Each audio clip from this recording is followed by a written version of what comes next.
In this video, I'm starting to pack this complete mess up. Look, some of it is already tidy.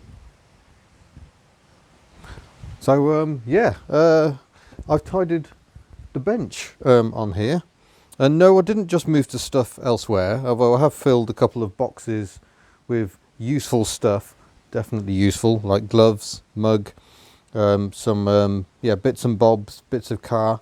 And I've started assembling this toolkit again because it hasn't been all together for a long time.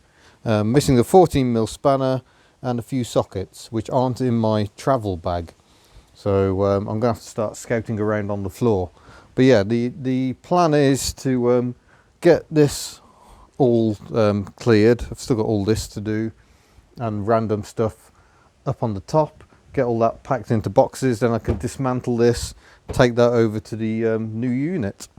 So yeah, I thought I'd better clarify some things ahead of this big trip to New Zealand and Australia. One, the shop, where you can buy such marvellous merchandise as this, will keep trading while I'm away. Former Mrs. Hubner is looking after the shop at the moment. That's going to continue. So hopefully that will be full of stuff. We've got some stuff out of stock. We are trying to replenish as we can, but as you can imagine with the New Zealand trip looming, money's a bit tight at the moment. And with that in mind, if you head to patreon.com/hubnut, I've got a new tier specifically for the trip, and in effect what it is you are pre-purchasing a t-shirt, and I will come up with a fresh design. I'll probably get my friend Graham. I should probably speak to him about this to do it. Graham does these excellent designs. He's done a great job. I love the Tuck design. I like the Ellie one.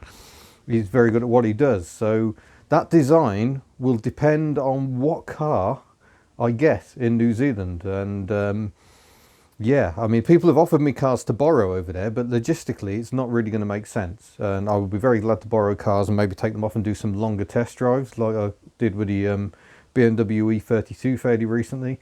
But really, I want my own vehicle so that I can settle in, just chuck all my stuff in and spend 3 months driving around New Zealand in. And then in Australia, presumably I'll have to do it all again. So maybe I'll have to do 2 designs, combine them in one. No idea, it's all going to be great fun, but your support will be very, very welcome, believe me.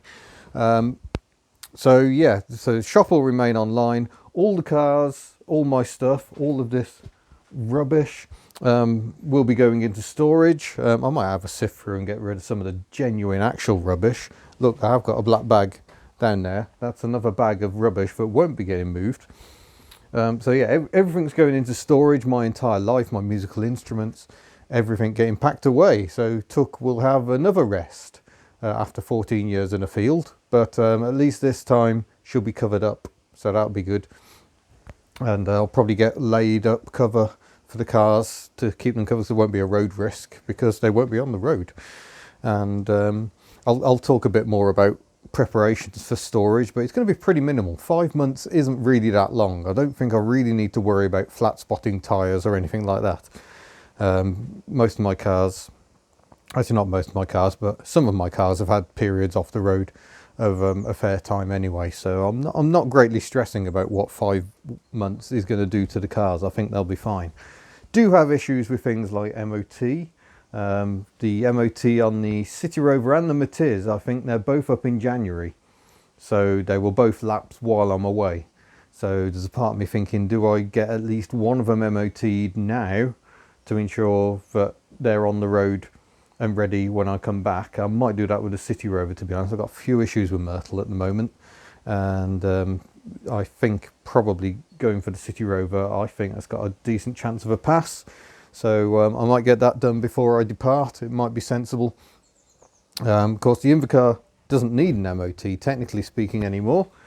She is old enough. Where are we? There we go, on a K plate. That's 1972. 71 to 72, I think, is the K plate. Or is that? No, 72, 73. Yeah, because L is 73, 74. There we go. UK number plate system. This letter is the clue. I will do a video on number plates at some point. I don't fully understand what happened with number plates pre-1962, so I've got to get my head around that before I can do a video on number plates. But yeah, that's how it works. So she's 1972, over 40 years old. She doesn't need an MOT. I prefer to get her MOT, but it isn't a legal requirement. I can drive her around with no MOT. So that means when I come back, at the very least, I will have an Invacar I can drive around in. And I think Ellie's MOT is, the 2CV is February or March, so that'll probably have lapsed. So yeah, there's all these things to consider. And the Fox, of course, I think that was a June MOT. So that'll still have MOT. It's just the Fox doesn't work very well, and I don't love it anymore. I'm sure I will rekindle my love. Maybe absence will make the heart grow fonder, and I will fall in love with Foxanne again. Brilliant! I've just found one of my mini tyre compressors. That's what looking around in the garage does for you. I'm treading all over bubble wrap, which is why it's popping. I've got huge sheets of plastic that I thought might be useful someday. I'm not sure why, but yeah, I need to probably crack on with the packing. So yeah, those are the main messages of this video. Are that the shop will continue trading, so don't worry, you'll be able to buy beanie hats for the winter. I don't think I'll need my beanie hat. Smug mode engage. Yeah, the Patreon page, if you wish to support this ridiculous endeavour to travel all the way to New Zealand and Australia, drive as many cars as possible, and yeah, then get ready for the next stage of Hubnut. Obviously that does mean there probably aren't going to be as many tinkering videos. There certainly aren't going to be as many tinkering videos on the fleet. I am packing all my tools up, so I'm kind of hoping everything behaves itself until I go, which is now under a month away. But I'm sure there will be tinkering to do over in New Zealand and Australia. So if you have facilities for assisting with that, because I know I won't have very many tools. I might take some simple tools with me, but I'm not going to take great toolkits with me, I don't think. I'm not sure I'll have space or capacity, and the weight is an issue. Yeah, if you have tools, if you have somewhere I can work on cars in New Zealand and Australia, especially Australia from Sydney down the coast road to Melbourne, please do drop me an email in at hubnut.org. And if you already have done, a lot of people have. I think this is a sign of how friendly people are in New Zealand especially. Loads of emails, people offering accommodation, cars for testing, or just to show me around the area. It's yeah, amazing. I'm so grateful.